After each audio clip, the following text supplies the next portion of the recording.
Well, folks, I went to Ohio to get a transmission for my car, but I ended up with a lathe as well.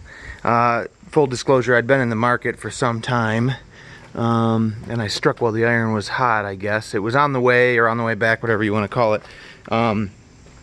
This is a South Bend 10K heavy, which is different from a regular 10K. In that the most important thing to me is that the bore in the headstock is so much larger. I think regular 10K is like around 7/8 of an inch, and the heavy, where is it? There we go. Oh, where's the camera? Is a 1 3/8, which is ideal. In what I do, I always want a bigger, more robust machine. Well, I want a bigger machine to handle big work, and then it ends up being more robust because it's bigger, and then it ends up being heavier, and right on down the road we go. But that's because I don't want to be limited if I can help it, but usually I'm working in soft materials. So this is dirty, needs to be cleaned up. It certainly doesn't have any original scraping on it anymore, and I think it came out of a school, so it's kind of barked up here where people forget things in the truck when they fire it up, and it comes banging around. So this is the third or fourth time I've smashed my leg on that transmission. I just wanted to have a look at its condition, because I know if I get it out of the truck I'm just going to start cleaning it up, and I didn't want to miss an opportunity to show it when it was all dirty. But I liked it for a bunch of reasons. It's got integrated breaker and outlets and original wires and original switch, and it's single phase, or yeah, it would be single phase, 110 volt. So I don't need a converter, I need a phase converter. It doesn't have a 3-phase motor. I don't even need 220 would have been fine, but I don't even need to install special service. I mean, it might live in the breezeway, it might live in the shop. It's an undermount, which means that the motor and assembly and everything that turns the gearbox and everything for the head is underneath rather than, you know, above. Sometimes I see them or around behind, and the machine itself is just loose on a workbench. Instead, this is on a factory stand that's original with the coolant tray and everything underneath, and some really swanky turn. Oh, it must have used to had a key, but turn to unlatched drawers. A little bit of customization. Oh, there's little surprises in here, and a drawer. That one is missing a handle, so I'll be on the lookout for that. It has a taper attachment and a quick change tool post.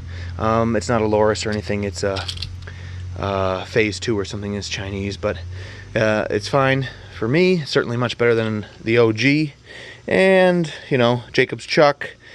I think it's a Morse taper number 2, I want to say. It's small, and I don't think it has quick change gearbox, but some other following rest and stuff, and some other like bracketry. This might hold just like, I'm not sure what that was for, but it's original.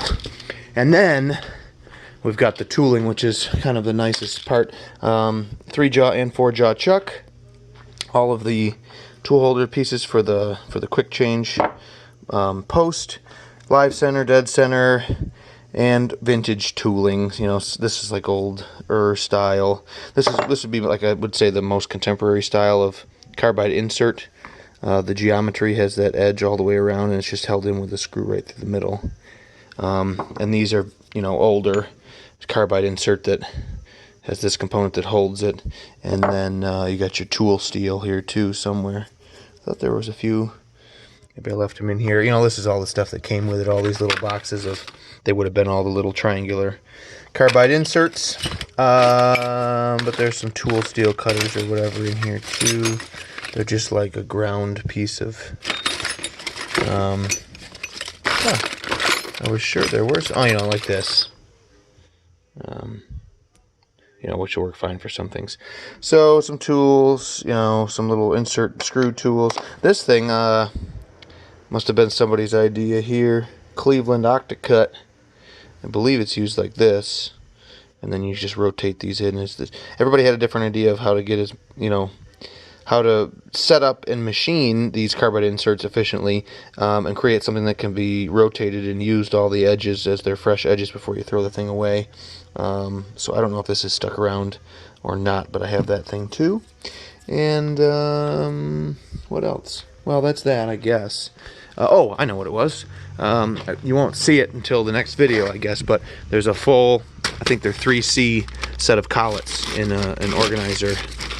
They're in this bag.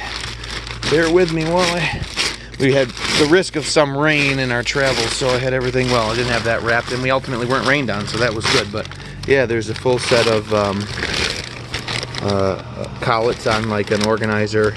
It must be just a piece of wood. It was painted to match, but I may start tricking this thing out with some, and a work light and some other stuff, but it was up for $2,500 and I ended up getting it for $1,200 cash. So I'm feeling like it was a good deal. And when we clean it up and run it, I mean, it ran and I, turned it on there, but let's see if we can't get it looking a little bit better and find out a little bit more about it and find out whether or not I did get a great deal, or if I was just prudent and didn't overspend, because sometimes you need a couple more things to get something right, or sometimes you need even more than that, and by the time you're done you've got 2 or 3 times as much as you invested. So all right, we'll see